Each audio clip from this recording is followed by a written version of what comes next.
TV Web A Caminho da Luz apresenta Palestras Espíritas. Prezados irmãos, queridas irmãs, boa noite. Olha, Votuporanga está a mais ou menos 370 quilômetros de Limeira. Fizemos a viagem hoje de manhã, enfrentamos calor, sol, chuva, para chegar em Limeira às 2 da tarde. Considerando esses fatores, eu creio que eu mereça um boa noite mais acalorado. Então, nós vamos começar de novo. Queridos irmãos, queridas irmãs, boa noite. Melhorou. Que o amigo Jesus, o amigo de todas as horas e de todos os momentos, nos abençoe e nos conforte na sua imensa e inesgotável paz. Antes de iniciarmos o tema escolhido para esta noite, gostaríamos de fazer um comentário que nós acreditamos ser relevante para nós que somos espíritas e cristãos. Para fazer este comentário, eu peço licença aos queridos companheiros de Ideal Espírita para narrarmos um episódio pessoal.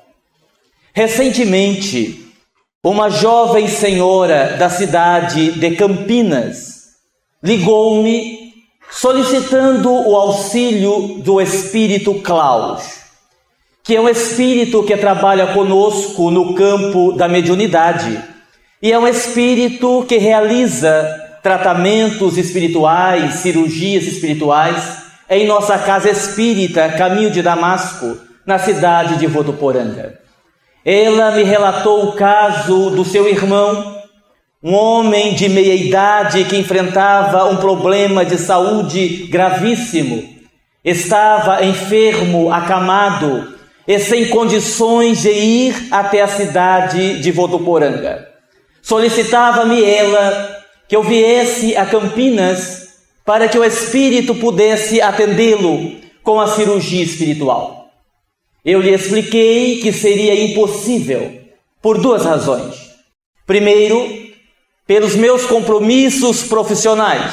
Eu não poderia me ausentar de Votuporanga.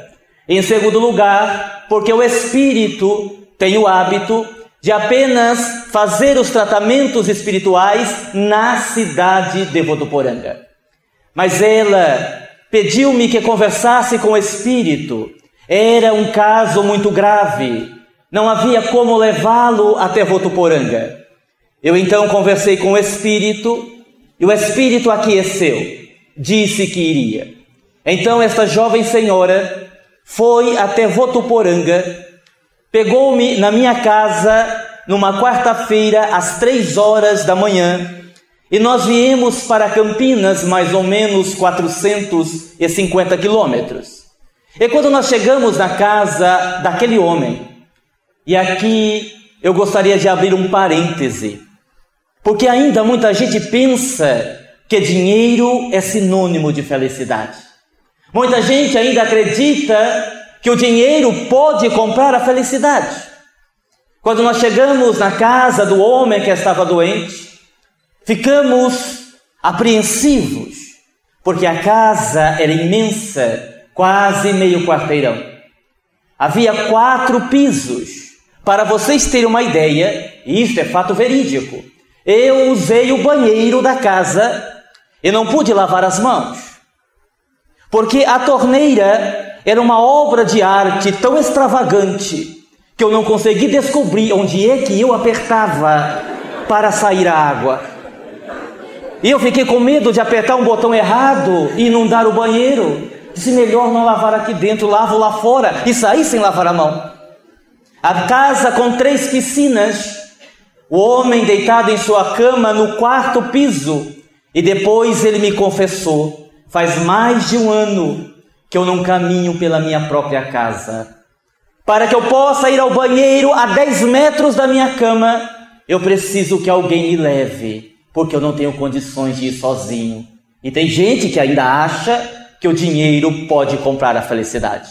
Muito bem, o espírito Klaus fez o tratamento espiritual no homem. A senhora nos pegou e levou de volta para Votuporanga. 12:30, 1h mais ou menos, já estávamos de volta. E quando nós chegamos em Votuporanga, eu resolvi perguntar ao espírito: então, meu irmão, o homem que o senhor atendeu, deu tudo certo? E o espírito disse: sim, meu filho, tudo certo. O homem vai melhorar? Ele disse: vai morrer. Eu disse: como assim vai morrer? E o espírito, um tanto que sarcástico, disse: ora, as pessoas morrem, você não sabia? Eu disse: sim, eu sei que as pessoas morrem. O que eu estou perguntando é por que esta pessoa vai morrer? Porque afinal de contas, o senhor foi até lá fazer um tratamento. Ele disse: é, mas a doença já estava avançada demais. O homem demorou para procurar o médico, demorou-se demais e agora não tem mais jeito. Fizemos um tratamento espiritual, até porque esta enfermidade está no seu programa reencarnatório e ele vai desencarnar apesar do nosso tratamento. E naquele momento eu fiquei pensando um pouco e depois disse assim ao espírito: meu irmão, me diga aqui uma coisa. O senhor sabia que o homem ia morrer antes da gente ir? Ele disse: sim, eu fui na frente e avaliei o caso. Eu disse: ora, se o senhor sabia que o homem ia morrer, por que é que o senhor me fez sair de casa às 3h da manhã e ir daqui até Campinas? E ele me respondeu: porque nós não podemos permanecer indiferentes à dor alheia. Porque nós não podemos permanecer indiferentes à dor alheia. E quando o Espírito me disse isto, eu me lembrei do Monte Tabor, daquele monte ao qual Pedro, Tiago e João acompanharam Jesus. Dizem os historiadores que o Monte Tabor não era assim tão alto, pouco mais de 560 metros de altitude, algumas horas de caminhada e eles estavam no alto do Monte Tabor. Assim que chegaram no topo, os apóstolos adormeceram, cansados, exaustos, e Jesus se colocou a orar. Veio a noite e veio a madrugada. Então, os apóstolos acordaram com uma visão extraordinária. Jesus estava transfigurado, como se as suas roupas estivessem incendiadas. Como se não bastasse esta visão, Jesus dialogava com os espíritos de Moisés e de Elias. Quando aquela cena maravilhosa se desfez, Pedro, impressionado com aquilo que viu, procurou Jesus e disse: mestre, que bom que estamos aqui. Façamos uma cabana, uma para o Senhor, uma para Moisés, outra para Elias, e permaneçamos por aqui. E Jesus olhou para Pedro e disse: Pedro, é necessário descer até a planície. Mas, mestre, não seria possível ficarmos um pouco mais por aqui? Pedro, é preciso descer até a planície. É preciso descer para buscar aqueles que não têm força para subir.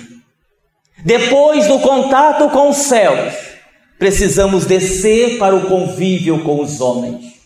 O paraíso seria para nós uma estranha prisão, sem a presença daqueles que estão presos no ergástulo das aflições e desejam também subir.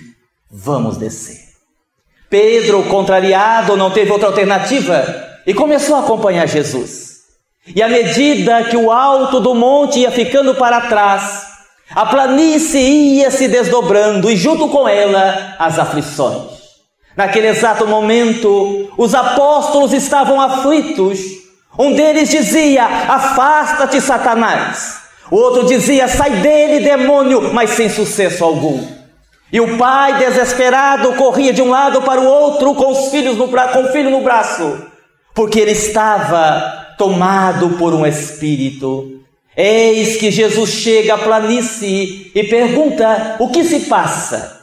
O pai da criança, do menino, vai à frente e diz: é meu filho, Senhor, que é possuído por um espírito surdo e mudo, que ora o joga na água tentando afogá-lo, ora o joga no fogo tentando queimá-lo. E eu levei até os seus apóstolos, mas eles não puderam curá-lo. Até quando estarei convosco? Trazei-me o menino. O pai apresenta o jovem e Jesus dá a ordem: espírito surdo e mudo, sai dele. E imediatamente o menino dá um grito e fica curado. Mas logo vem outro aflito, é outro, as aflições da planície. Fazendo uma comparação simbólica, queridos irmãos, é muito bom estarmos no Tabor de uma reunião como esta. É muito prazeroso estarmos no Tabor do contato com os espíritos amigos nas sessões mediúnicas. É muito bom estarmos no Tabor das discussões filosóficas. É muito bom estarmos no Tabor de ler um bom livro. Mas se nós quisermos a evolução espiritual verdadeira e consistente, nós teremos que descer a planície. Teremos que descer a planície e estarmos perto do sofrimento humano.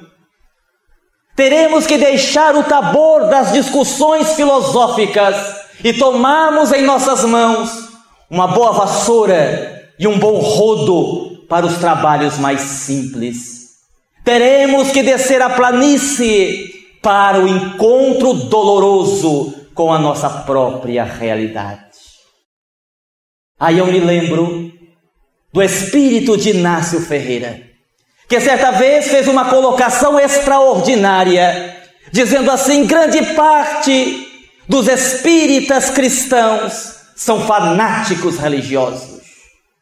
E eu, a princípio, não entendi aquela colocação, porque nós imaginamos que um fanático religioso é aquele que amarra bombas na sua cintura, detona e mata um monte de gente, inclusive a si mesmo.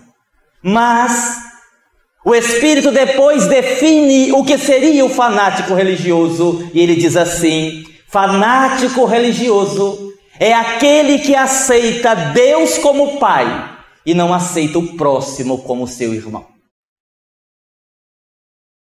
Vou repetir: fanático religioso é aquele que aceita Deus como Pai, mas não aceita o próximo como seu irmão. Neste contexto, grande maioria de nós somos fanáticos, porque nós oramos, nós vamos ao centro, nós tomamos passe, nós ouvimos as palestras, nós nos entusiasmamos, mas não conseguimos conviver, não conseguimos amar, não conseguimos gostar, não conseguimos ainda estabelecer uma convivência harmoniosa com irmãos que militam conosco na mesma casa espírita onde nós estamos. Estou exagerando?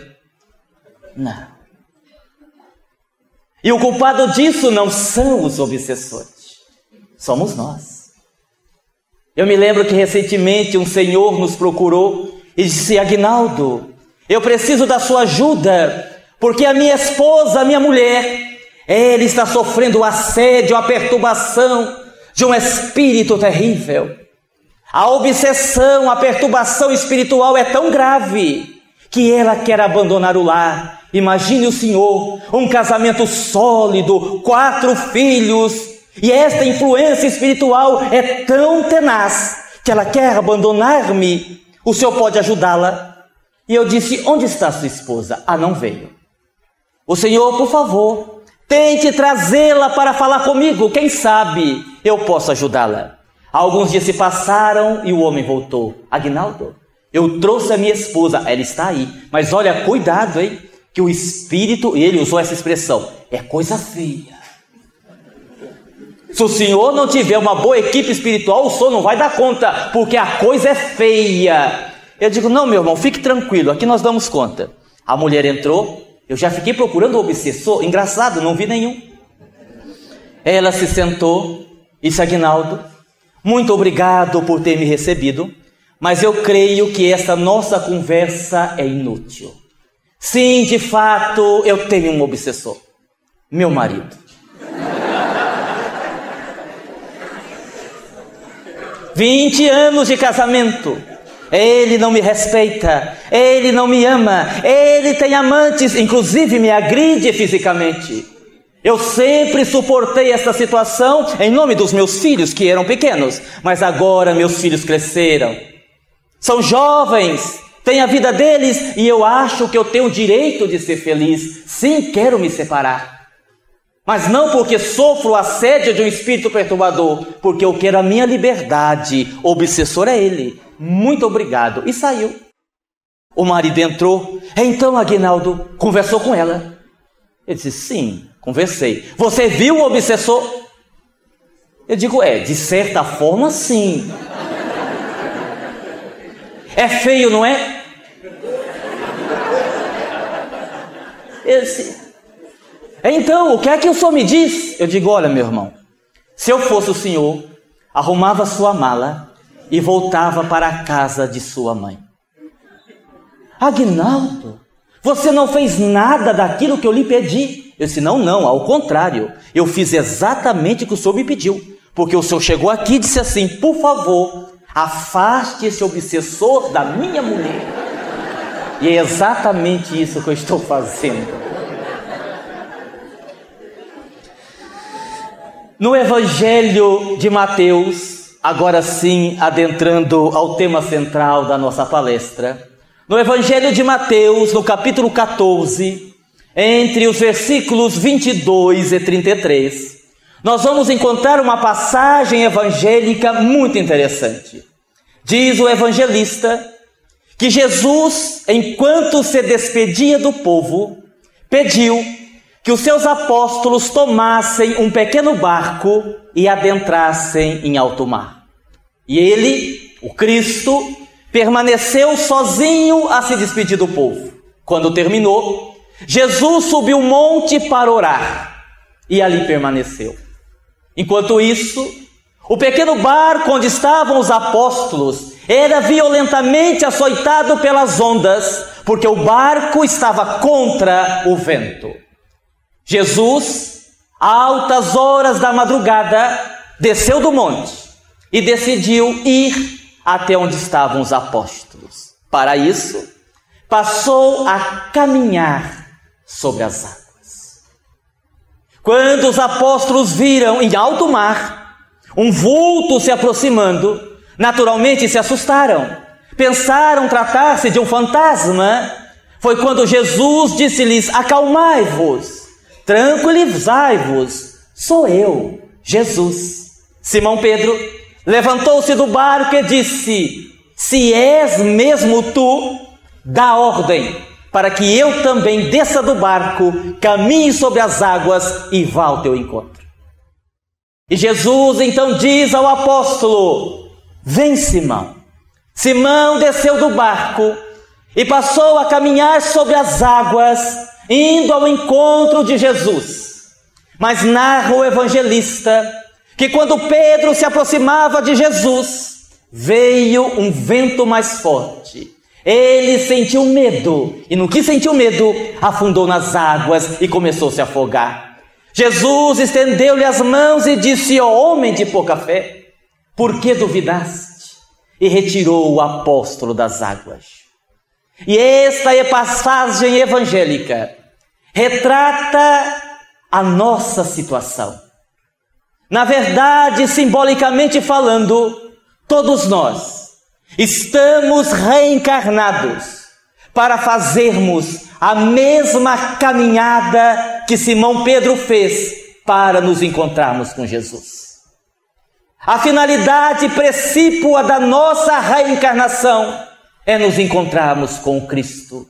Estamos aqui exatamente para isto, nos encontrarmos com Jesus. o que não é uma coisa fácil.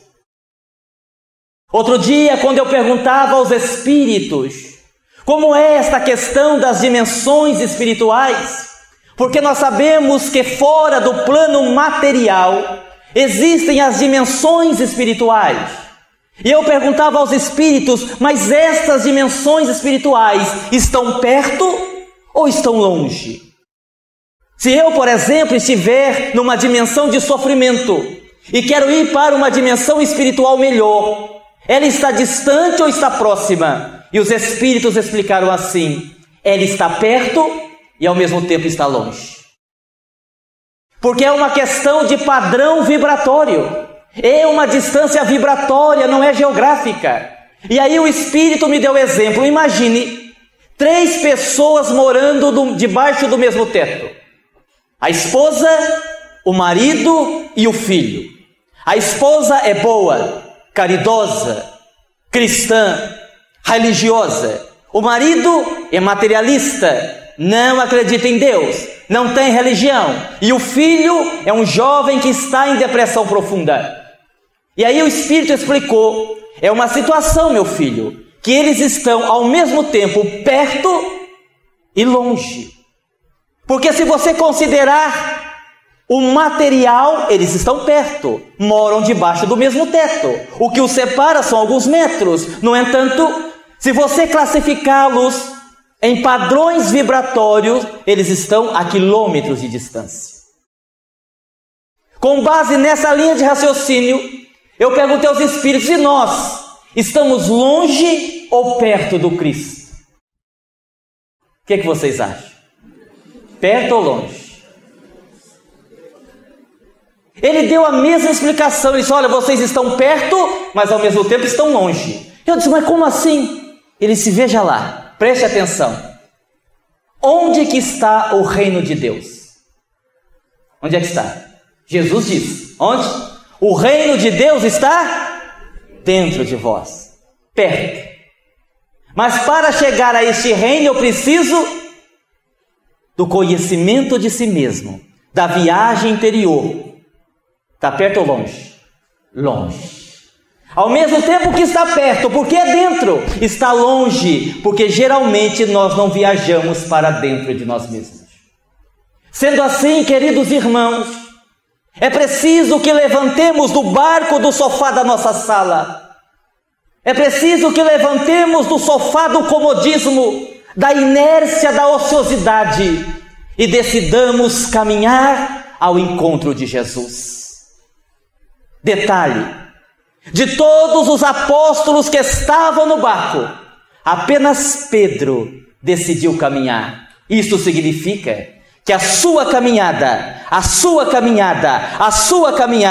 ela é individual e intransferível. Por mais que você tenha amigos, por mais que você tenha uma religião, por mais que você tenha os espíritos que te ajudem, a sua caminhada ao encontro de Jesus, ela é solitária. Solitária. E muitas pessoas vão dizer: ela é solitária, mas é difícil. Sim, ela é difícil, mas não é por culpa de Deus, nem das outras pessoas. É o vento mais forte que às vezes vem e nos dificulta a caminhada. Outro dia mesmo, eu estava lendo um livro de autoajuda, onde o autor fazia uma proposta interessantíssima. Ele dizia assim: imagine que você tenha na sua mão um apagador mágico. E com esse apagador mágico, você vai apagar as pessoas problemáticas da sua vida. Olha que maravilha! Eu adorei a ideia. Já pensou? Apagar aquele cunhado, aquela sogra, não sei, quem sabe, né? Eu achei a proposta interessantíssima, mas quando eu virei a página, que o autor concluía a linha de raciocínio, me decepcionei. Porque ele dizia assim, fazia uma pergunta: você sabe o que aconteceria se você tivesse um apagador desse nas mãos? Resposta: suicídio. Porque você descobriria que os grandes problemas da sua vida não estão nos outros, está em você. e você acabaria apagando a você mesmo. Suicídio. Que coisa terrível. Muitas pessoas não entendem isto. No livro Consciência Emergente, que nós estamos lançando hoje, o Espírito, num dado momento, faz uma colocação interessante, que para mim, a princípio, me pareceu absurda. Ele disse assim, abre aspas, olha o que o Espírito disse. Quando uma mulher é uma prostituta e está vendendo o seu corpo e é feliz fazendo isto, apesar de estar em desalinho com as leis de Deus, a rigor, ela não está em erro. Fecha aspas. A princípio, eu achei uma colocação sem coerência, sem bom senso. Como? Se ela vive o amor sensual da carne, se ela vende o seu corpo, se o próprio Espírito diz que ela está em desalinho com as leis de Deus, é evidente que ela está em erro.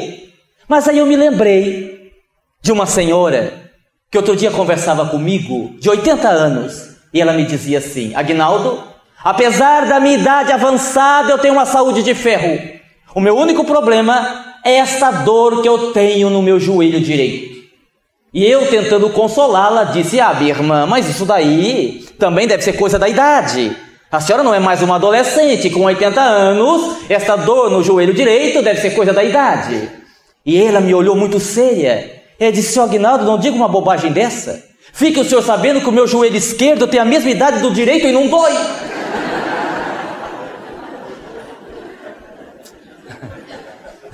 Aí eu me lembrei também que esses dias houve lá no bairro onde está localizada a nossa creche uma operação policial chamada Pente Fino. Já ouviram falar? Aquelas operações policiais Pente Fino, que os policiais chegam de surpresa para prender traficante, fugitivo, aquela coisa toda. Foram lá no bairro. No outro dia, uma criança da creche me disse assim, tio Guinaldo, a polícia foi lá em casa ontem. Digo, foi. E prendeu meu tio. Isso não é o que foi. Prendeu meu tio. Agora, eu só achei errado eles prender meu tio só porque ele roubou um pente fino. Nem é tão caro assim. Por que eu relatei esses dois episódios? O que nós deduzimos disso? Quando o Espírito diz que aquela pessoa que vende o seu corpo e é feliz fazendo isso, é porque o estágio evolutivo que ela está é o que ela entende como felicidade. Evidentemente que vai arcar com as consequências dos seus atos, naturalmente. Naturalmente também mais tarde irá descobrir que aquilo não é felicidade. No entanto, naquele momento, dentro da evolução que ela alcançou, dentro do seu nível de consciência, para ela aquilo é felicidade e nós temos que respeitar. Porque cada um de nós enxergamos a vida de acordo com o nível espiritual, evolutivo que nós alcançamos. Concordam comigo? Concordam? Mas para aqueles que já se encontram na chamada consciência emergente, os benfeitores espirituais nos dão algumas sugestões para nos encontrarmos com Jesus. Primeira delas, preste atenção. Primeira sugestão: tenha bom ânimo. Disse Jesus: no mundo tereis aflições, mas tende bom ânimo, porque eu venci o mundo. É preciso ter bom ânimo. Agora eu vou ver se vocês estão prestando atenção na palestra. Quando eu narrei a passagem narrada por Mateus, eu disse que o barco onde estavam os apóstolos estava sendo violentamente açoitado pelas ondas. Por quê? Eu disse por quê? Por quê? Porque estava contra o vento. Exatamente.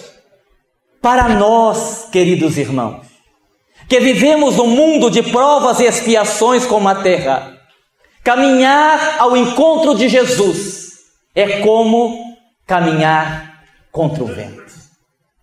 E às vezes esse vento contra começa dentro do nosso próprio lar. Ou ninguém aqui, vez ou outra, já não ouviu de um parente: por que você não leva a sua cama para o centro? Já ouviram? Já? Leve. Respeite a sua família, mas não deixe aquele que desistiu de caminhar ao encontro de Jesus que desanime você, que desestimule você, leve.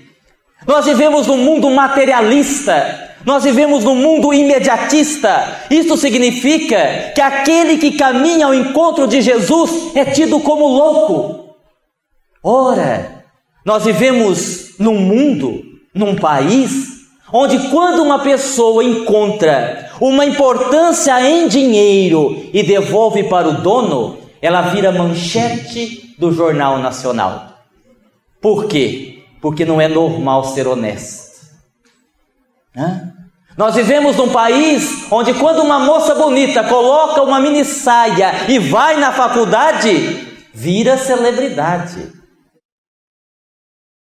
E nós temos tantas mulheres valorosas no nosso país, mas as mulheres do Brasil são conhecidas pelas frutas que representam. Mulher melão, mulher pera, melancia, que mais? Morango, maçã.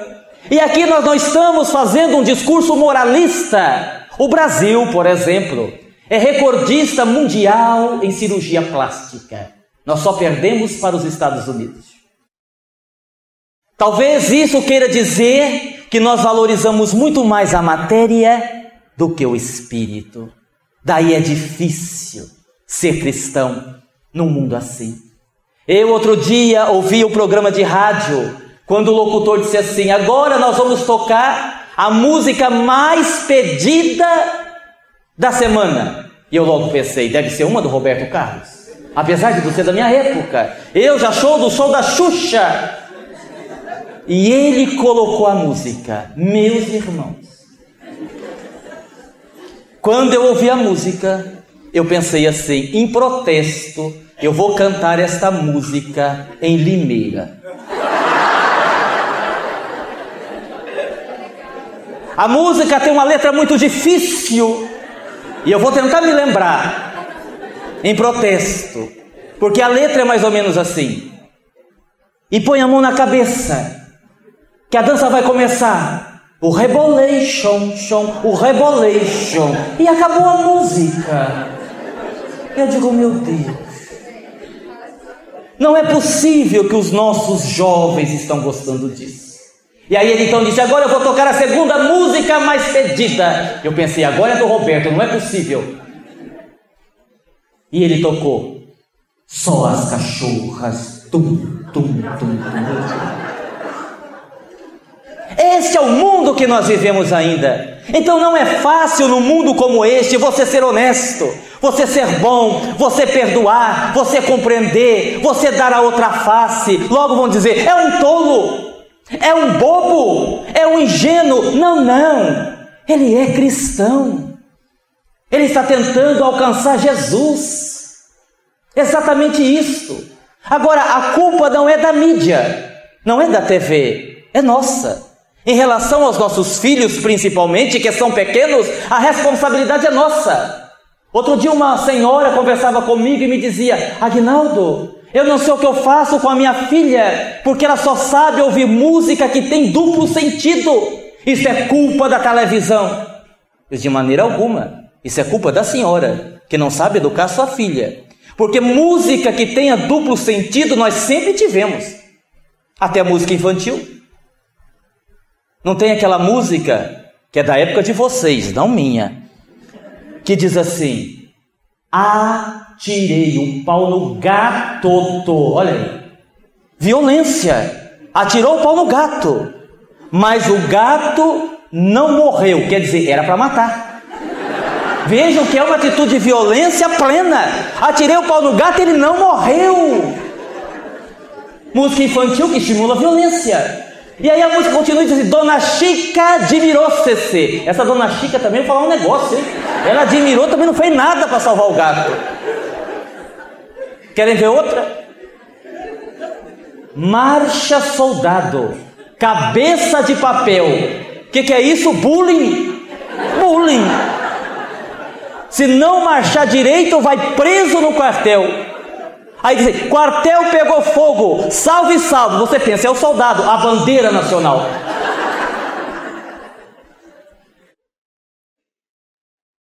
Não é? Até música sertaneja estimula a violência. Tem uma música, eu detesto música sertaneja, mas tem uma música sertaneja que diz assim: seu guarda, seja meu amigo, me bata, me prenda, faça tudo comigo. Ora, e eu fico pensando, que amigo é esse? Seja meu amigo, me bata, me prenda, faça tudo comigo. Então a responsabilidade é nossa. A primeira sugestão dos Espíritos para nos encontrarmos com Jesus: tenha bom ânimo. E aí uma senhora outro dia me perguntou: Aguinaldo, mas eu ainda não entendi, o que seria ter bom ânimo? E aí eu dei um exemplo para ela, assim: havia uma mulher de Votuporanga, tem que ser, que era uma mulher que tinha uma fé inabalável. Sabe aquelas pessoas que acreditam em Deus, aconteça o que acontecer? E ela estava passando um momento muito difícil da sua vida. Ela não tinha nem o que comer em casa. E ela estava, na ocasião, ouvindo o programa de rádio ao vivo. E o locutor disse assim no programa: se você está precisando de alguma coisa, ligue para o nosso programa. Aí ela não pensou duas vezes, imediatamente pegou o telefone, discou, ligou, o locutor atendeu ao vivo, e ela disse: olha, eu me chamo fulana de tal, moro na rua tal, número tal, bairro tal, estou ligando para o programa, que eu estou com muita dificuldade financeira, não tenho nem o que comer em casa. E o locutor perguntou assim: mas o que é que fez a senhora acreditar que ligando para o programa a senhora seria ajudada? E ela respondeu: a minha fé em Deus. Eu acredito tanto que eu tenho certeza que Deus vai me ajudar. Dois amigos que estavam ouvindo o programa, um disse assim para o outro: vamos pregar uma peça nessa mulher? Tem uma ideia, você vá no supermercado e faça uma compra gigantesca, compre tudo do bom e do melhor e vai entregar na casa dela. Quando ela perguntar quem foi que mandou, você diga que foi o diabo. Sim, porque eu quero ver o que ela vai fazer. Porque ela diz que Deus vai ajudar, Deus vai fazer, Deus vai fazer, Deus vai fazer. Eu quero ver como ela vai reagir quando ela souber que quem mandou a comida não foi Deus, foi o diabo. Faça isso. O amigo foi no mercado, fez uma compra gigantesca, a conta ficou infernal. Ele levou até a casa da mulher, bateu na porta. A mulher abriu e disse: olha, eu trouxe essas coisas para a senhora. Ô meu filho, muito obrigado. E foi pegando, disse: ô, peraí. A senhora não vai perguntar quem foi que mandou? Ela falou: olha meu filho, eu não quero nem saber, porque quando Deus quer, até o diabo obedece.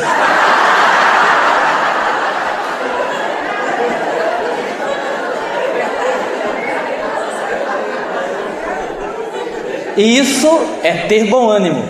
É a primeira sugestão. Você precisa ter bom ânimo para se encontrar com Jesus. Segunda sugestão. São várias. Aqui, evidentemente, nós estamos resumindo pela questão do tempo. Segunda sugestão, entre as muitas sugestões: na sua caminhada ao encontro de Jesus, não se esqueça de auxiliar a caminhada do seu irmão. Na sua caminhada até Jesus, não se esqueça de auxiliar a caminhada do seu irmão. Porque normalmente nós somos egoístas. Normalmente nós pensamos apenas em nós, não é verdade? E vamos caminhando e deixamos os outros para trás, infelizmente. É triste dizer que hoje em dia o ser humano está fora de moda.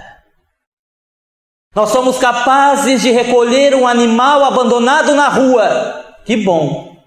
Mas passamos por um mendigo, como se ele fosse invisível e não estivesse ali. Às vezes, nem mesmo dentro do nosso núcleo familiar, nós conseguimos ser solidários. Eu me lembro que outro dia a mulher levou o marido no médico. O médico examinou, chamou a mulher e disse: olha, o seu marido tem uma doença gravíssima. Ele não pode passar nervoso. Então a senhora vai levar ele para casa. Mas se ele chegar tarde em casa, a senhora não brigue com ele. Se ele tomar banho e deixar a toalha jogada em cima da cama, a senhora não brigue com ele.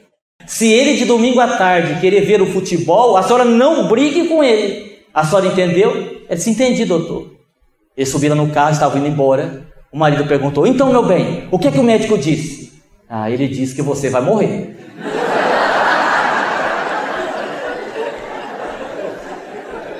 Aí nós voltamos no início da nossa palestra, as palavras sábias do Espírito Klaus. Nós não podemos permanecer indiferentes à dor alheia.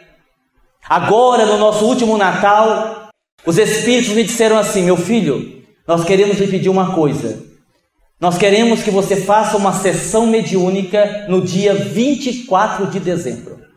Eu disse: meu Deus, onde que eu vou arrumar médium doido o suficiente para vir num trabalho mediúnico no dia 24? Ele disse: olha, tem mais, tem que ser 11h30 da noite. Eu digo: pronto. Mas assim, quando você acha um doido, como eu, sempre tem um monte de doido em volta. Consegui 15 médiums. E fomos para casa a caminho de Damasco, fazer sessão mediúnica. Até então nós não sabíamos do que iria acontecer. No meio do trabalho, fazendo o trabalho naturalmente. Quando deu meia-noite, quando as famílias estavam se confraternizando à noite de Natal, eis que o grupo, com o auxílio dos espíritos, grupo de médiuns, resgatou um espírito que estava sofrendo nas trevas há 200 anos. E aí o benfeitor explicou: nós aproveitamos a vibração do Natal, da noite de Natal, para auxiliar esse irmão que nós demoramos 1 ano e meio para localizar aonde ele estava. É você se preocupar com a caminhada do teu irmão. Terceira sugestão: para se encontrar com Jesus, você precisa ter uma mente aberta.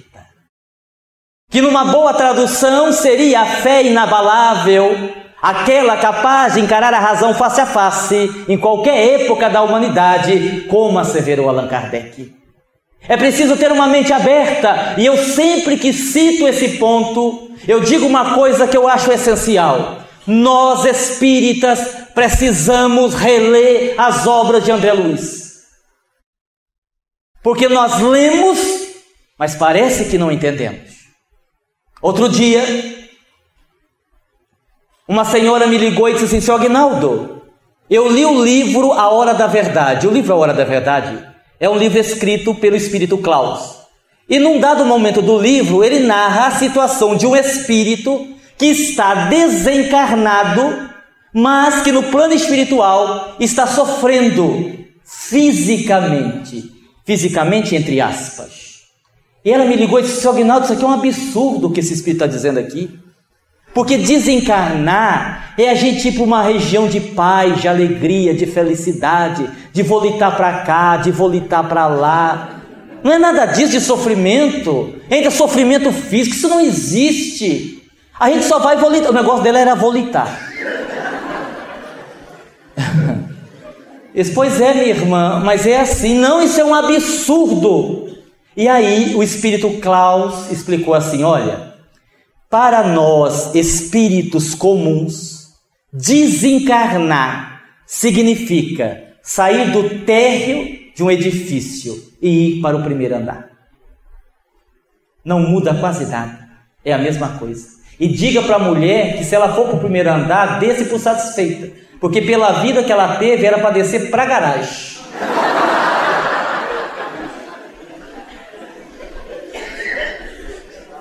Agora eu vou citar a referência, quer ver? Alguém pode dizer: não, mas essa colocação do Aguinaldo é meio absurda.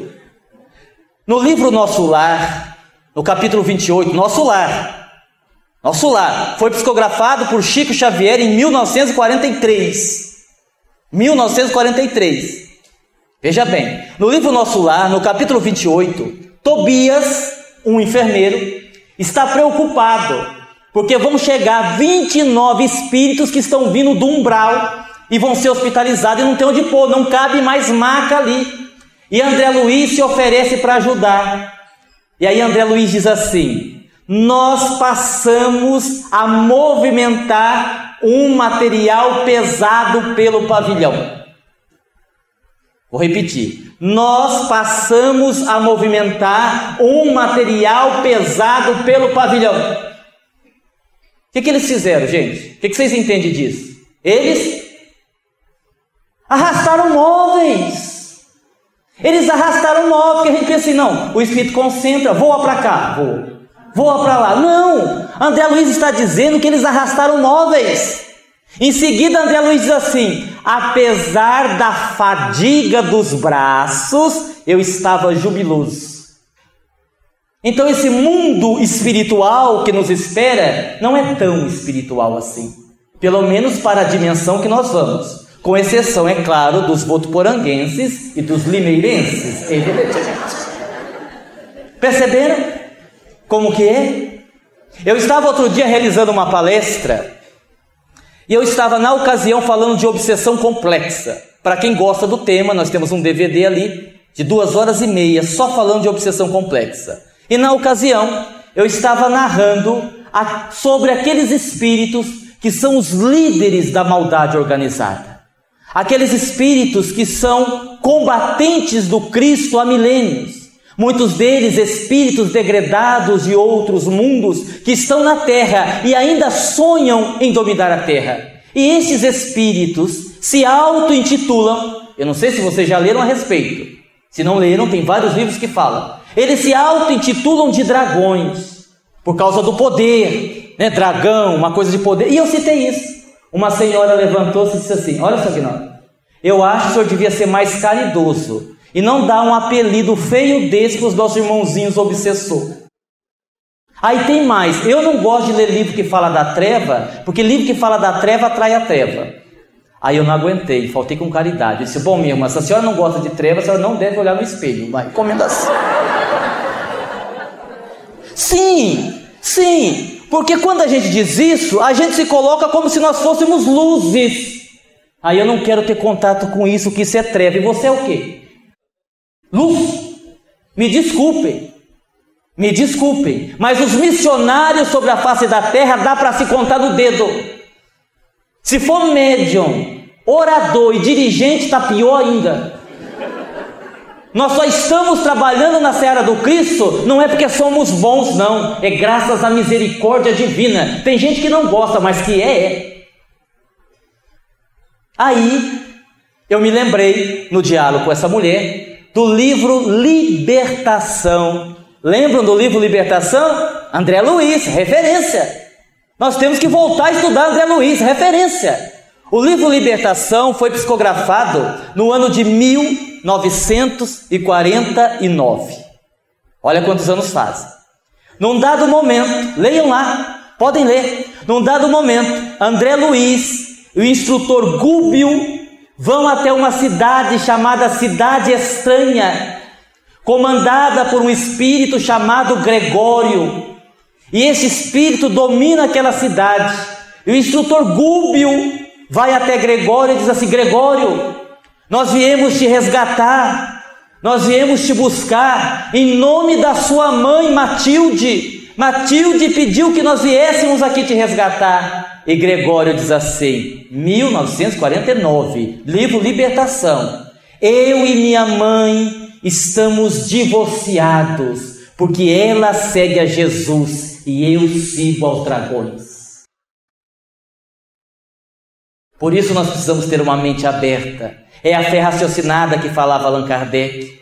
Nós vemos hoje em dia muita fé, mas uma fé irracional, onde a pessoa senta na frente da televisão, vai começar o jogo Brasil e Argentina, e ela diz assim: ó pai, ajuda o Brasil ganhar da Argentina. Fé irracional. Porque se Deus ajudar o Brasil, quem é que ajuda a Argentina? O diabo, se ele existisse. Uma fé irracional. Ou você tem um carro e você diz assim nas suas orações: ó Senhor, o meu carro vale no mínimo ou no máximo 500, mas se o Senhor ajudar eu vendo por 1000. Ajuda aí. Não ajuda. É fé irracional. Porque se o carro vale 500, você vende por 1000, o que vier a mais para você é prejuízo para o teu irmão. E Deus é seu pai, mas também é pai daquele que vai comprar seu carro. Deu para entender? Então nós vamos estabelecendo esta caminhada para nos encontrarmos com Jesus. Esse Jesus que na verdade não está fora, está dentro de nós. Hoje nós temos ali na frente vários livros de nossa autoria, Tudo isso que eu estou falando tem no livro Sopro de Esperança e no livro Consciência Emergente, as obsessões complexas e a importância do autoconhecimento. Do outro lado, ali também nós temos livros excelentes, extraordinários. São livros importantes? São ou não são? São. Mas, a rigor, eu poderia garantir a vocês que a leitura desses livros e livros de tantos outros autores, apesar de serem importantes, eu diria que, a rigor, deveriam ser desnecessários. Porque há 2000 anos atrás, Jesus já estabeleceu o padrão, a definição do que nós deveríamos fazer para nos encontrarmos com Ele. Jesus, o grande médico de nossas almas, o enviado de Deus, o amigo incondicional de nossos corações, o médico que tinha um consultório a céu aberto, um médico que contrariou o que hoje é recomendado para os médicos, porque hoje a Organização Mundial da Saúde recomenda aos médicos para que eles não se envolvam emocionalmente com o problema dos seus pacientes, mas Jesus, há 2000 anos atrás, se envolvia emocionalmente com a dor dos aflitos. E eu estou dizendo que, a rigor, esses livros seriam desnecessários, porque no Evangelho de Jesus nós encontramos a diretriz segura para nos encontrarmos conosco mesmo. O Evangelho do Cristo é algo tão sublime, tão notável, que Jesus sabia que o homem daquela época, como o homem de hoje, tem uma tendência a construir a sua felicidade com base naquilo que é passageiro. Sabendo disso, naquela época, Jesus recomendou: buscai em primeiro lugar o reino de Deus, e todo o resto lhe será dado por acréscimo. Jesus sabia que as pessoas daquela época, como as pessoas de hoje, temos um lado sombra, um lado obscuro, que nós não colocamos para fora, que nós guardamos aqui dentro, é o nosso lado sombra.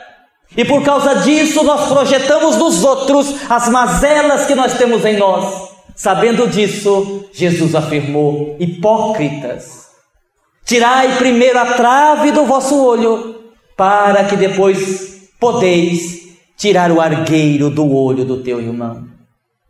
Jesus sabia que naquela época, como na época atual, não adiantava e não adianta oferecer os melhores remédios se o paciente não tiver o desejo de se curar. Sabendo disso, Jesus, quando ia curar, geralmente fazia duas perguntas: que queres que eu te faça? E parece uma pergunta tola, porque se o homem é paralítico e vai buscar Jesus, é óbvio, ele quer andar. Mas quando Jesus perguntava: que queres que eu faça? Ele estimulava a vontade do paciente. Em seguida ele perguntava: crês que eu possa te curar? Com isso ele estimulava a fé da criatura humana. Jesus sabia que naquela época, como na época atual, não adianta o homem ter uma religião, não adianta apenas ele crer. É preciso que ele, acima de tudo, saiba lidar com seus conflitos íntimos. Sabendo disso, Jesus afirmou: quem quiser vir após mim e seguir, siga-me, mas não esqueça de carregar a sua cruz.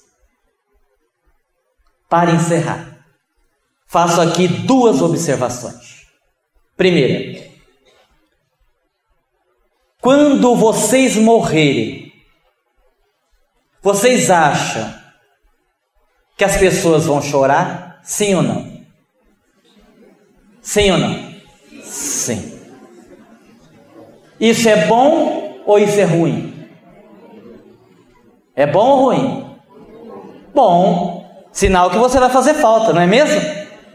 Só que os espíritos nos alertaram para um problema muito grave, que tem muita gente morrendo e provocando o choro dos dois lados da vida. Quem ficou, chora de saudade. Quem recebe, chora da decepção de receber o coitado sem nenhuma bagagem espiritual. Que quando nós morrermos, possamos provocar choro só deste lado da vida.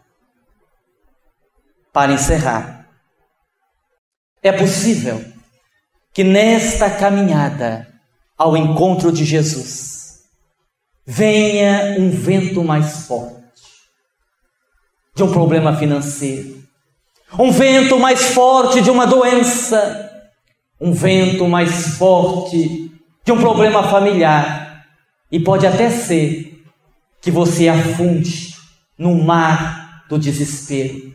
Se isto acontecer, não se desespere, porque Jesus estenderá suas mãos, te aconchegará junto a seu peito e repetirá a você, a mim, a nós: eu ainda sou o caminho, a verdade e a vida, e ninguém vai ao Pai senão por mim. Muita paz e muito obrigado.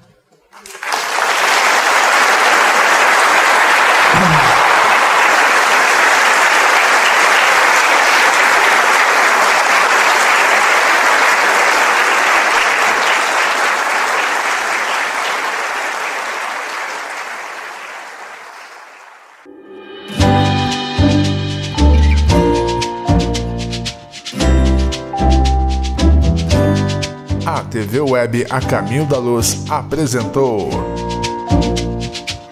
Palestras Espíritas.